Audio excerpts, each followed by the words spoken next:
बिस्मिल्लाहिर्रहमानिर्रहीम। अस्सलाम वालेकुम नाज़रीन, बी फिट विद डॉक्टर बुलंद इकबाल इसके एक अनदर एक्साइटिंग एपिसोड के साथ हम हाजिर हैं और आपको बताते चलें कि आज हम जिन शख्सियत का इंटरव्यू करने जा रहे हैं, जिनसे बातचीत करने जा रहे हैं, वो किसी तारुफ के मोहताज नहीं है। एक तरफ तो फलाही कामों की अगर बात की जाए तो वो अपने आबाई इलाके में एक कैंसर हॉस्पिटल बना रहे हैं, लेकिन उसके साथ साथ कराची के सबसे बड़े heart institute Tabba institute of heart disease में एग्जीक्यूटिव डायरेक्टर हैं। माशाल्लाह से यूनाइटेड स्टेट्स ऑफ अमेरिका से ट्रेंड होके यहाँ अपने मुल्क में अपने लोगों की खिदमत करने के लिए आए। हमारे मुल्क में बहुत कम लोग ऐसे हैं जो बाहर के मुल्क में यानी अमेरिका जैसे मुल्क में कार्डियोलॉजिस्ट हों, सर्टिफाइड बोर्ड सर्टिफाइड हों और इन्वेजिव कार्डियोलॉजिस्ट हों, और उसके बावजूद भी वो अपने मुल्क में यहाँ आके प्रैक्टिस कर रहे हों।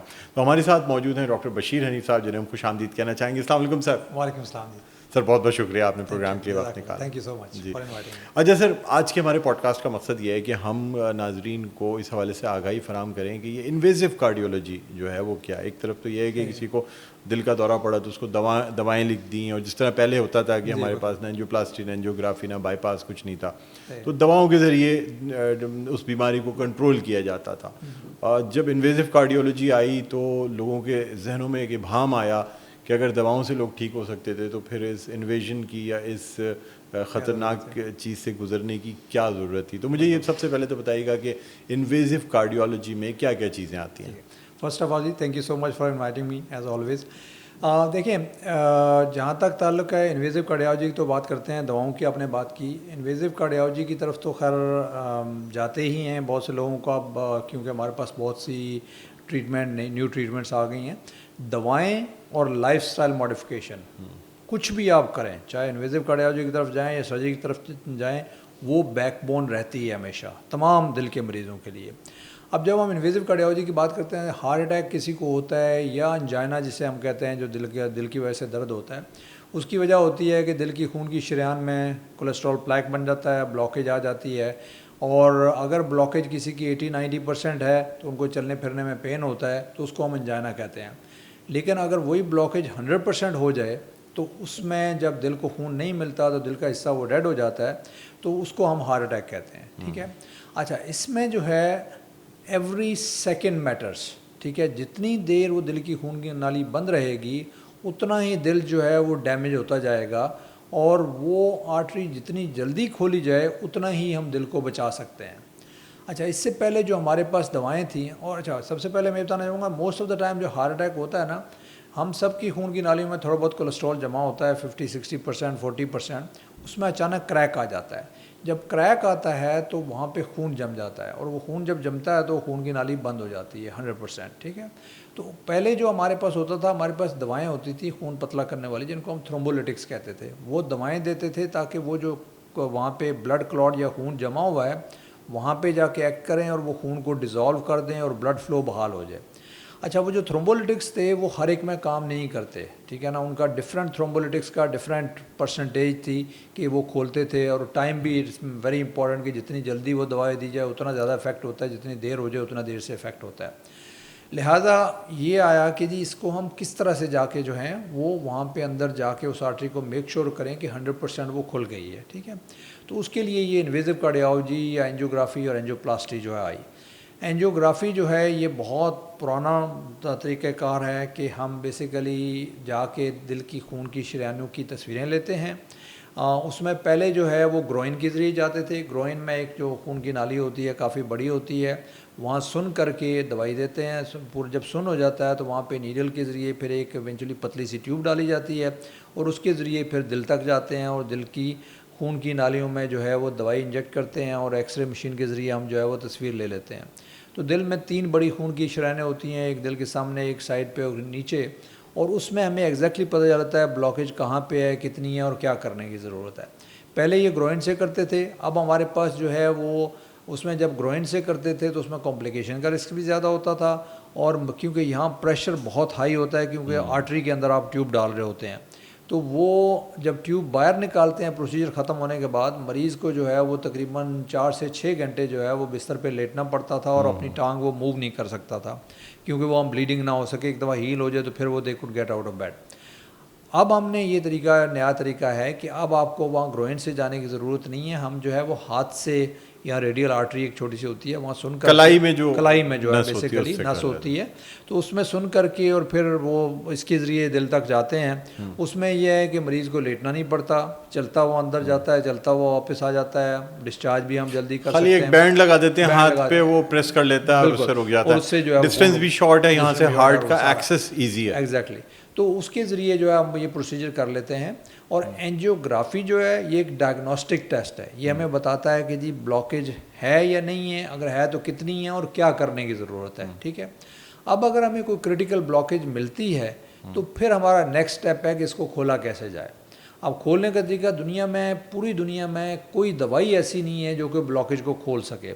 अक्सर लोग मेरे पास आते हैं, डॉक्टर साहब वो फलाना नुस्खा है, अदरक लहसुन और ये और वो, उन्होंने मुझे कहा कि ये खुल जाएगी और मैं ले लूँ, क्या ऐसा हो सकता है? तो ऐसा बिल्कुल नहीं है। मैं अक्सर मरीज़ जो हैं मेरे पास आए, उन्होंने कहा जी फ़लाँ ने हमें कहा था कि हम गारंटी दे रहे हैं 1 महीना आप ये नुस्खा इस्तेमाल करें, आर्टरी खुल जाएगी। तो उन्होंने ज़बरदस्ती मुझसे जो है वो एंजियोग्राफी करवाई, कुछ काम नहीं, सीटी एंजियो करके, तो वो कोई फ़र्क नहीं पड़ा, कोई फ़र्क नहीं पड़ा। मैं उन सब मरीज़ों को कहता हूँ कि अगर किसी के पास इसका इलाज हो दवाइयों से, तो मेरे साथ मिल के काम करे। मैं नहीं, वो पूरी उनकी 7 पुश्तें जो है ना अरबपति नहीं खरबपति हो जाएंगी, क्योंकि पूरी दुनिया में इतना ज़्यादा ये प्रॉब्लम, बड़ा प्रॉब्लम है, सबसे कॉमन मसला है ये, और कोई भी दवाई ऐसी नहीं है जो ब्लॉकेज को खोल सके। तो ये जो नुस्खा क़ल्ब कहते हैं कि जी वो उसमें सिरका और उसके अंदर जो है ना लीमू और वो अदरक लहसुन और शहद ये मिक्स करके कोई चीज़ बनाते हैं। देखिए, मैं उनको कहता हूँ नुकसान कोई नहीं है, अपनी तसल्ली के लिए आप लेना चाहते हैं तो बेशक ले लें, लेकिन ये मैं गारंटी से कह सकता हूँ कि ये ब्लॉकेज को नहीं खोलेगा। ठीक है ना, ब्लॉकेज के लिए आपको वही दवाएं हैं, या फाइनली इसको जो भी एंजियोप्लास्टी या सर्जरी के जरिए। अच्छा, अब जब हमें ब्लॉकेज मिल गई है तो उसमें जैसे मैंने कहा कि दवाइयाँ तो आपको हर हाल में लेनी है प्रिवेंशन के लिए, कि आगे फ्यूचर में कोई नई ब्लॉकेज डेवलप ना हो और जो है वो स्टेबल रहे।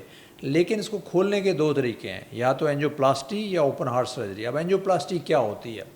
बेसिकली एंजियोप्लास्टी में हम क्या करते हैं, सेम उसी के जो हमने नाली वहाँ पे डाली होती है, उसी के ज़रिए हम थोड़ा सा बड़ा एक ट्यूबिंग होती है जो वहाँ पे लेके जाते हैं दिल की खून की शरीयान में, उसके ज़रिए फिर हम एक तार पहले गुजारते हैं उस ब्लॉकेज के अंदर से, उस बहुत ही पतली बारीक तार होती है, और उस तार के ऊपर हम पहले बलून लेके जाते हैं, उस बलून से उस बेसिकली ब्लॉकेज को खोलते हैं।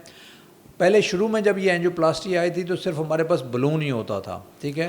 लेकिन बलून में प्रॉब्लम क्या था कि बलून बेसिकली क्या करता है, बलून भी खोलता है इस तरह से है कि वो प्लैक को एक किस्म का रप्चर कर देता है ताकि वो रास्ता जो है खुल जाए। जी बिल्कुल। और वो जो है उसमें दोबारा प्रॉब्लम होने के चांसेस, एक तो रिकॉयल हो जाती थी आर्टरी की, और दूसरा वहाँ पे जब हीलिंग होती थी तो वो बहुत ज़्यादा हीलिंग हो जाती थी, तो री नैरोइंग का रिस्क ऑलमोस्ट 30 to 40% होता था खाली बलूनिंग से। तो फिर टाइम के साथ ये आया कि जी बेसिकली इस बलूनिंग को देखिए दोबारा रिकॉयल ना हो और दोबारा नैरोइंग ना हो, तो they came up with the idea कि जी इसमें स्टेंट डाला जाए। अब स्टेंट क्या चीज़ है? स्टेंट बेसिकली ये बॉल पेन के अंदर आपने जो स्प्रिंग होता था ना पुराना, तो बेसिकली उसी तरह का एक स्प्रिंग या मेशवर्क होता है, बहुत ही बारीक, वो मेटल का या एल्युमिनियम का या स्टेनलेस स्टील का वो बना हुआ होता है, और वो बलून के ऊपर माउंटेड होता है। तो बेसिकली उसको क्रिम्प किया हुआ होता है बलून के ऊपर, और वो हम उस पतली सी तार के ऊपर से ले जाके वहाँ तक जहाँ ब्लॉकेज है वहाँ लेके जाते हैं, और वो चेक करके कि उस जगह पे वो दवाई इंजेक्ट करके उसकी तस्वीर ले लेते हैं कि किस जगह पे ये ब्लॉकेज है, और कहाँ पे जहाँ पे ब्लॉकेज है वहाँ पे रख के फिर बाहर से हम बलून को इन्फ्लेट कर देते हैं, और बलून इन्फ्लेट होता है तो स्टेंट भी वो खुल जाता है, ठीक है, वो स्प्रिंग भी खुल जाता है। फिर जब वो पूरी तरह खुल जाए तो बलून को डिफ्लेट करके आप बाहर निकाल लेते हैं और वो स्टेंट वहीं पर रह जाता है।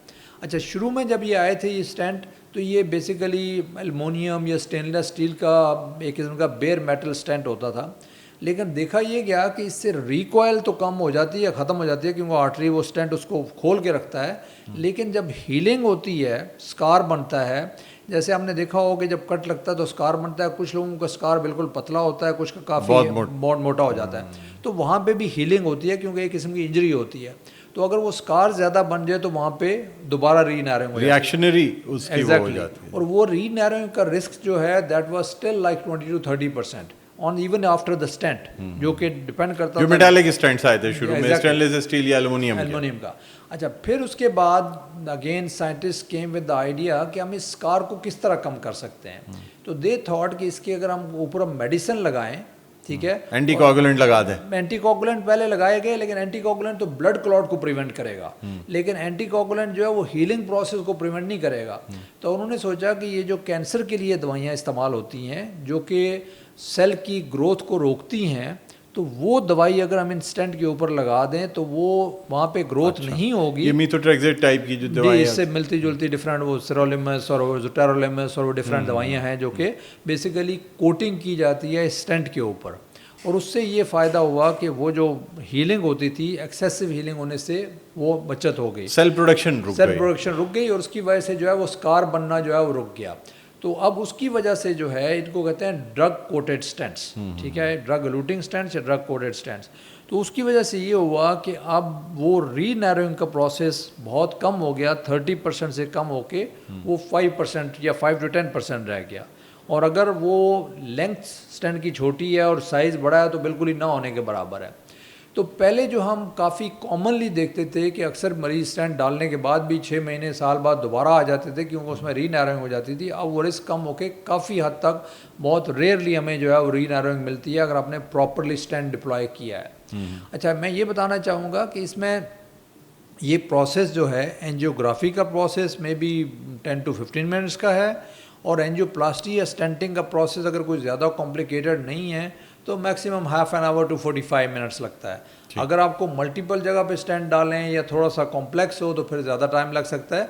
लेकिन इसमें ये है कि पेशेंट को इस पूरे प्रोसीजर के दौरान the only thing you they feel जब उनको नमिंग मेडिसिन दे रहे होते हैं, उसके बाद पूरे प्रोसीजर के दौरान जब हम अंदर जा रहे हैं, बाहर आ रहे हैं या स्टेंट डाल रहे हैं या बलूनिंग कर रहे हैं, उसमें मरीज को कुछ भी पता नहीं चलता, बिल्कुल आराम से। लेकिन सर कहते हैं जब बलूनिंग करके इन्फ्लेट करते हैं तो उस वक्त for a short period of time angina के सिम्टम्स आ सकते हैं। वो भी उस वक्त आते हैं अगर आप वो बलून ज़्यादा लंबे अरसे के लिए इन्फ्लेट करके रखें। नॉर्मली हम जो है वो 10 सेकंड या 15 सेकंड या 20 सेकंड के लिए करते हैं, लॉट ऑफ टाइम उनको पता भी नहीं चलता। बहुत कम होता है कि अगर आपने इन्फ्लेट करके कभी कभार ज़्यादा देर के लिए रखना है तो फिर वो उनको पेन होना शुरू होता है, बट वो भी चंद सेकंड के लिए होता है। जैसे हम बलून डिफ्लेट करते हैं तो वो दोबारा ख़त्म हो जाता है। अदरवाइज पेशेंट को हम दवा दे देते हैं। लॉट ऑफ टाइम पेशेंट जो है वो सो रहा होता है, उनको याद भी नहीं होता कि आपने क्या प्रोसीजर किया है। हम बेहोश नहीं करते बट इतनी दवा सेडेट कर देते हैं कि वो रिलैक्स कर रहे होते हैं, उनको पता भी नहीं चलता, गुनूदगी की हालत में। और एंड ऑफ द प्रोसीजर हम वो ट्यूब निकाल देते हैं, वो बैंड लगा देते हैं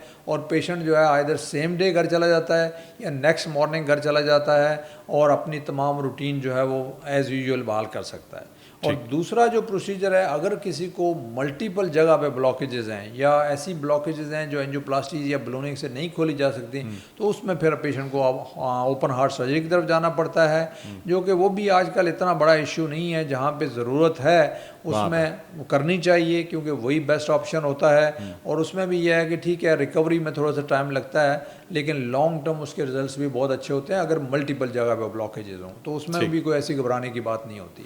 अच्छा, ये जो हार्ट के अंदर वाल्व्स लगे होते हैं जिन्हें हम जिस तरह नाज़रीन हमारे ये पंप की मोटरों में वन वे वाल्व लगे होते हैं, आपके टैंक में लगे होते हैं, इस तरह हार्ट में भी लगे होते हैं जिनसे खून एक तरफ जाता है और दूसरी तरफ नहीं आता।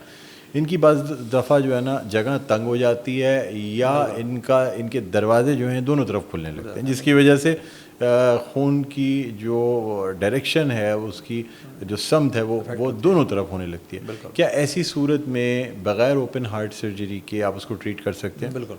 देखिए, इन्वेजिव कार्डियोलॉजी की जब हम या इंटरवेंशनल कार्डियोलॉजी की जब हम बात करते हैं तो ये सिर्फ एंजियोग्राफी या एंजियोप्लास्टी तो खून की नालियों को खोलने को कहते हैं। अब दिल में और भी बहुत सी चीज़ें हैं, उसमें मैं अक्सर समझाने के लिए कहता हूँ ये समझिए दिल में 4 कमरे हैं, 2 ऊपर हैं 2 नीचे हैं, ठीक है। उनके बीच में दरवाजे लगे हुए हैं, दरवाज़ा खुलता है, ब्लड नीचे जाता है, फिर दरवाज़ा बंद हो जाता है, ठीक है। अब ये दरवाज़ा अगर खुले ना पूरी तरह से या पूरी तरह से बंद ना हो तो उसकी वजह से प्रॉब्लम होता है। अगर बंद नहीं होगा तो वो उसमें से ब्लड लीक करने लगेगा, वो भी दिल के लिए सही नहीं है। और अगर पूरी तरह से खुलेगा नहीं तो ब्लड पूरी तरह जाएगा नहीं, तो वो भी मसला होगा। तो उसकी ट्रीटमेंट एक तो इंटरवेंशनल कार्डियोलॉजी के लिए ज़रिए होती है और वो अभी हम उसके बारे में बात करते हैं। उसके अलावा ये है कि कुछ लोगों में दिल में सुराख होता है बचपन से, ठीक है, उसको भी आजकल हम काफ़ी हद तक डिपेंडिंग ऑन किस जगह पे और कितना बड़ा सुराख है, हम उसको इंटरवेंशनल कार्डियोलॉजी रिपेयर कर लेते हैं, मतलब वो वहाँ पे जाके डिवाइस डाल देते हैं और वो सुराख जो है वो बंद हो जाता है। इसी तरह से कुछ और पैदाइशी तौर पे एक कम्युनिकेशन होता है आर्टरी, फेफड़ों की आर्टरी के दरमियान और दूसरी आर्टरी के दरमियान, जिसे हम पेटेंट डक्टस आर्टरियोसिस कहते हैं, पीडीए कहलाता है। वो अगर अक्सर वैसे तो बंद हो जाता है पैदाइश के बाद, पैदाइश से पहले होता है, बाद में बंद हो जाता है, कुछ लोगों में वो बंद नहीं होता, उसको भी जो है हम क्लोज़ कर सकते हैं। इसी तरह से जब वाल्व लीक होते हैं तो आजकल उसको, जैसे मैंने कहा, वो पूरी तरह बंद नहीं होते, तो वो लीकेज के लिए भी क्लोज़ करने के लिए हमारे पास कुछ डिवाइसेस आ गए हैं जो कि आप इंटरवेंशनल कार्डियोलॉजी के ज़रिए कर सकते हैं। लेकिन जो एक बहुत बड़ा ब्रेक थ्रू आया है पिछले चंद सालों में, वो है जो सबसे कॉमन वाल्व नैरो होती है ना, वो बेसिकली एओर्टिक वाल्व है वो एल्डरली पेशेंट में। और ये वाल्व बेसिकली ये है कि इसके ज़रिए जब हार्ट पंप करता है तो ब्लड निकल के पूरे जिस्म में जाता है। तो एज के इस वक्त के साथ साथ इस वाल्व पे कैल्शियम डिपॉजिट आ जाते हैं, जिसकी वजह से ये समझें कि दिल के इस वाल्व में 3 पट्टे होते हैं और वो पट्टे आपस में सिकुड़ जाते हैं और वो पूरी तरह से खुल नहीं पाते। तो उसको जब कोई ऐसा तरीका नहीं है कि जब तक उसको हम रिप्लेस ना करें वहाँ पे जाके, मतलब बलून से उसको नहीं खोल सकते, आपको रिप्लेस ही करना पड़ता है। और वो रिप्लेस आज से आई वुड से 8-10 साल पहले तक जो है वो ओपन हार्ट सर्जरी के ज़रिए ही जाके उस जगह पे नया वाल्व लगाते थे। और अब हमारे पास अल्हम्दुलिल्लाह आ गया है कि हम बगैर ओपन हार्ट सर्जरी के वहाँ पे जाके वो वाल्व लगा सकते हैं। और अच्छा, पूरा वाल्व लगा देते हैं? पूरा वाल्व नहीं, उसके दरवाजे कट करते हैं? नहीं, पूरा वाल्व जो है बेसिकली वो पुराना वाला वाल्व वहीं रहता है, वहाँ पे जाके नया वाल्व जो है वो पूरा वो पहले बलून के ऊपर होता है, उसको हम बलून फुलाते हैं, वो खुल पुराना वाल्व जो है वो साथ चिपक जाता है और वहाँ पे नया वाल्व। अच्छा, यानी बगैर पंप पे डाले हुए पेशेंट को, पंप पे डाले हुए, ये पंपिंग हार्ट में, जी पंपिंग हार्ट के दौरान सब कुछ जैसे हम ऐसे ही हो जाता है। हाँ, ये है कि ये हम हाथ से नहीं, कलाई से नहीं कर सकते क्योंकि इसका साइज बड़ा होता है, तो हमें ग्रोइन से ही जाना पड़ता है क्योंकि वहाँ की आर्टरी बड़ी होती है। तो ग्रोइन से ही जाते हैं, लेकिन वो वहाँ से जाके उस वाल्व पे, वहाँ पे दूसरा वाल्व जो है वो लगा देते हैं। इसको टैवी प्रोसीजर कहते हैं, टैवी प्रोसीजर या टैवर प्रोसीजर कहलाता है। और ये बेसिकली बगैर ऑपरेशन के होता है। आप जिस तरह एंजियोग्राफी करेंगे, आएंगे, हम सेम डे प्रोसीजर करेंगे, लॉट ऑफ टाइम हम अगले दिन घर चले जाते हैं, अगले नहीं तो आमतौर पे 48 आवर्स में आप घर चले जाते हैं और कोई रिकवरी पीरियड इन्वॉल्व नहीं है। तो ये एक बहुत बड़ा ब्रेक थ्रू है जो कि किया जा सकता है। और दूसरा जो एक चीज़ है जो हमारे यहाँ बहुत कॉमन है, वो ये है कि ये तो है एओर्टिक वाल्व कहलाता है। एक दूसरी वाल्व होती है जिसे माइट्रल वाल्व कहते हैं, ये भी लेफ्ट साइड की वाल्व होती है। और इसमें जो है ये अब अनफॉर्चुनेटली ये डेवलपिंग कंट्री का प्रॉब्लम रह गया है कि रोमेटिक हार्ट डिजीज़ जो है, एक ये दिल की वाल्व की बीमारी है। और उसमें ये होता है कि बचपन में जो गला आपका ख़राब होता है, जो बैक्टीरिया गले को इफ़ेक्ट करता है वो सेम बैक्टीरिया जाके दिल के वाल्व को भी इफ़ेक्ट कर देता है। तो वो जब वहाँ पे इन्फेक्शन होती है और वो वाल्व जो है जब रिकवर करती है तो बेसिकली वो आपस में सिकुड़ जाती है, ठीक है, और सिकुड़ जाती है तो वो पूरी तरह से खुल नहीं पाती, उसको माइट्रल स्टेनोसिस कहते हैं। तो वो क्वाइट कॉमन है, जो जिनको रिमेटिक हार्ट डिजीज़ होती है तो वो अक्सर लोगों को ये मसला हो जाता है और यंग लोगों में होता है। और अनफॉर्चुनेटली जो है अंडर प्रिविलेज एरियाज़ हैं जहाँ पे इन्फेक्शन गले के कॉमन होते हैं, तो वहाँ पे ज़्यादा होता है और ये यंग फीमेल और मेल्स में होता है। तो उसका जो इलाज है वो ये है कि हम इस वाल्व के अंदर, हमें वाल्व लगाने की ज़रूरत नहीं पड़ती, हम जाके अगर बलून कर दें खाली, तो बलून से वो जो आपस में सिकुड़े हुए होते हैं, जुड़े हुए होते हैं, वो खुल जाते हैं, तो ये वाल्व जो है काम करने लग जाता है। तो इससे काफ़ी हद तक उनका मसला जो है वो हल हो जाता है, at least for the short duration of time, 5-10 साल आमतौर पर निकल जाते हैं। तो अगर दोबारा जरूरत पड़े दोबारा भी उसकी बलूनिंग की जा सकती है। और सबसे बड़ी बात ये हॉस्पिटलाइजेशन कम होता है, बंदे को पंप पे नहीं डाला जाता, ओपन हार्ट नहीं होता, स्टर्नम काटी नहीं जाती, तो कुछ भी नहीं होता, बल्कि वो बड़े आराम से 2 ही दिन में वॉक करता हुआ घर जा सकता है। वो जाते भी वेन के जरिए हैं, एक दिन दाखिल होंगे, प्रोसीजर करेंगे, अगले दिन सुबह घर चले जाएंगे और नॉर्मल रूटीन सब कुछ कर सकते हैं। ठीक। अच्छा सर, अब ये बताइएगा मुझे कि ये एंजियोग्राफी करते हैं और इसमें बाज़ दफ़ा एमरजेंसी एंजियोग्राफी, जिस तरह आपने कहा कि अब पहले तो पाकिस्तान में बहुत प्लान्ड हुआ करती थी और अब तो यह है कि जी पेशेंट जैसे ही पहुंचता है, हमारी पहली कोशिश ये होती है कि अगर उसकी हम एंजियोग्राफी कर लें और कल्प्रेट आर्टरी मिल जाए तो उसे फ़ौरन ही खोल दें।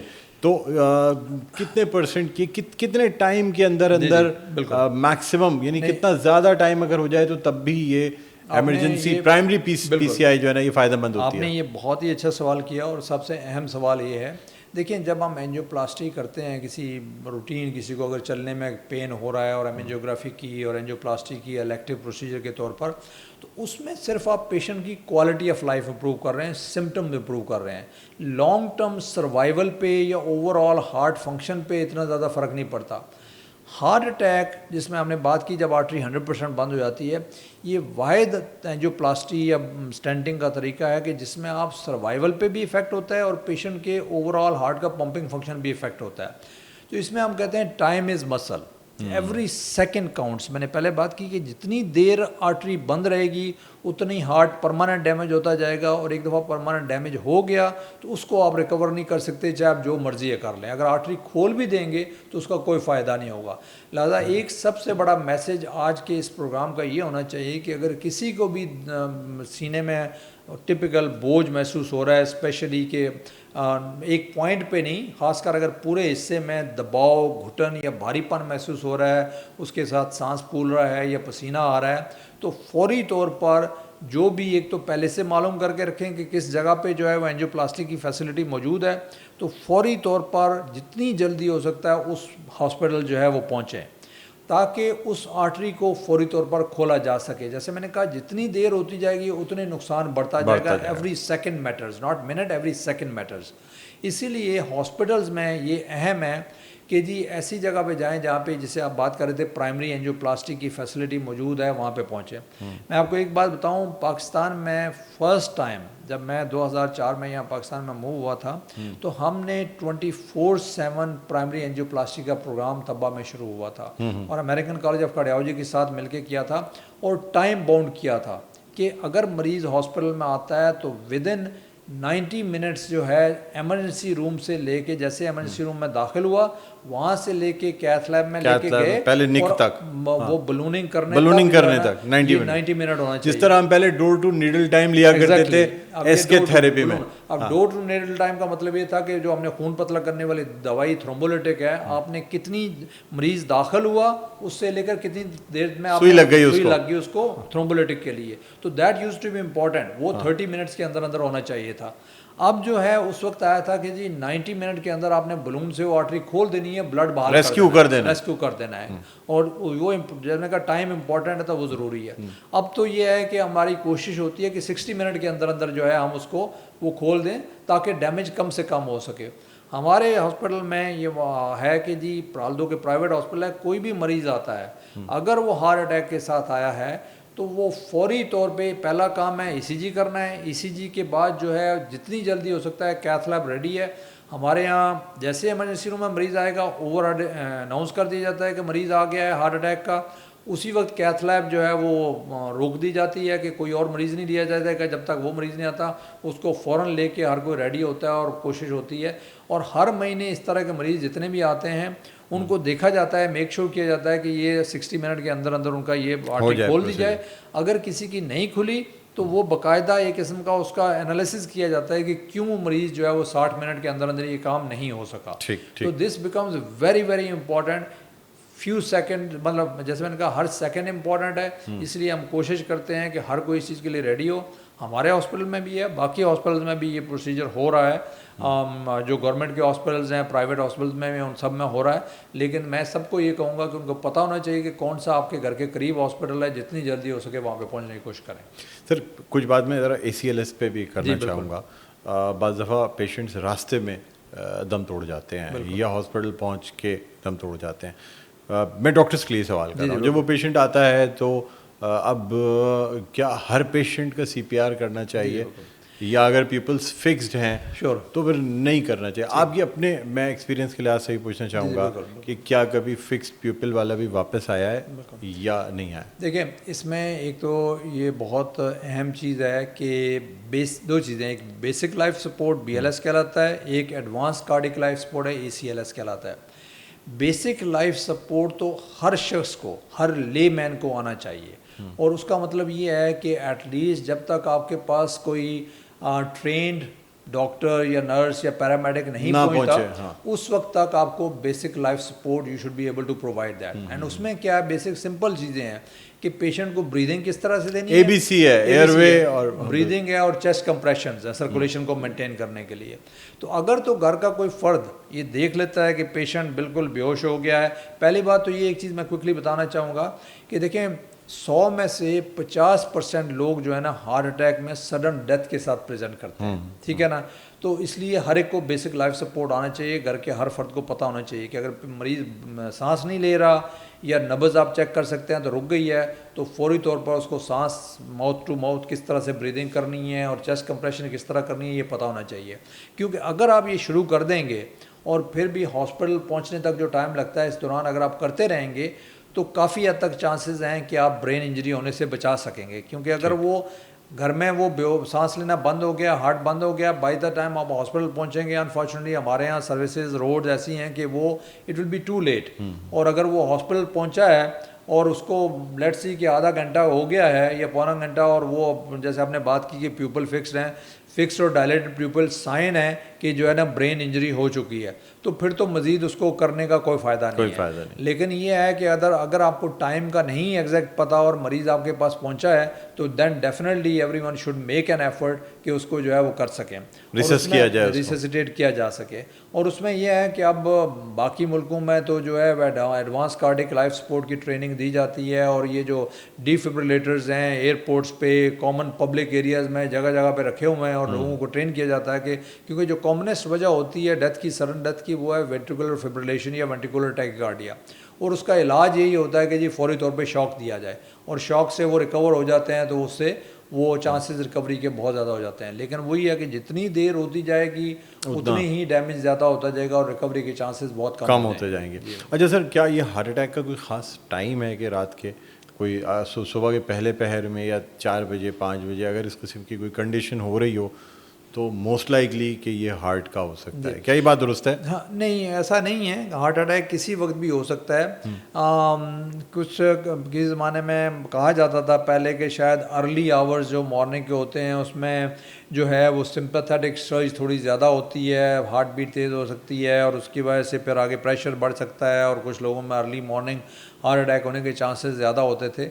लेकिन एज सच कोई पर्टिकुलर टाइम नहीं है, it can happen at any time. ठीक। अच्छा सर, कुछ लोग जो किडनी के पेशेंट्स होते हैं यानी रीनल फेलियर यानी गुर्दे कमज़ोर हो जाते हैं, हार्ट कमज़ोर होता है, अल्टीमेटली गुर्दे कमज़ोर होते हैं, क्या ऐसे लोगों में एंजियोग्राफी सेफ़ होती है? बहुत से लोग गुर्दे बचाने के चक्कर में अपने दिल को नुकसान पहुंचा जाते हैं।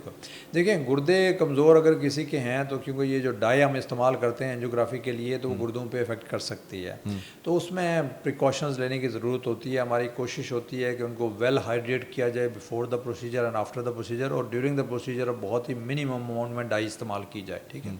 अगर किसी के गुर्दे ऑलरेडी डैमेज हो चुके हैं, वो डायलिसिस पे है ऑलरेडी, फिर तो कोई मसला नहीं, तो कोई प्रॉब्लम नहीं। लेकिन अगर किसी के माइल्डली या मॉडरेटली वीक हैं गुर्दे उनके, तो फिर उसमें प्रोसीजर डेफिनेटली हो सकता है, लेकिन एहतियात बहुत ज़रूरी है। और एहतियात वही है कि hydration before and after the procedure, during the procedure, और कम से कम डाई में हम करते हैं कि 2-3 शॉट्स लेके जो है, अभी जैसे मैंने रिसेंटली एक मरीज़ का क्रेटनिन जो था वो 3 था, जो कि almost moderate to high range में, सब ने उसको मना कर दिया था, तो मैंने कहा नहीं हम कर सकते हैं क्योंकि वो सिम्टम्स बहुत ज़्यादा हो रहे थे। अगेन आपका थ्रेशोल्ड जो है उसमें थोड़ा हाई होना चाहिए कि जी वाकई मरीज़ की रिक्वायर्ड है एंजियोग्राफी या नहीं, क्योंकि लॉट ऑफ टाइम अगर आप दवाओं से मैनेज कर सकते हैं यू डोंट नीड एंजियोग्राफी, लेकिन अगर पेशेंट की लाइफ जो है वो इतनी क्वालिटी ऑफ लाइफ ख़राब हो गया कि डिस्पाइट मेडिकेशन उसको सिम्टम्स हो रहे हैं, तो then we can do the angiography. But again मैंने लिटरली 20 सीसी डाई के साथ हमने एंजियोग्राफी भी कर ली और एंजियोप्लास्टी भी कर दी।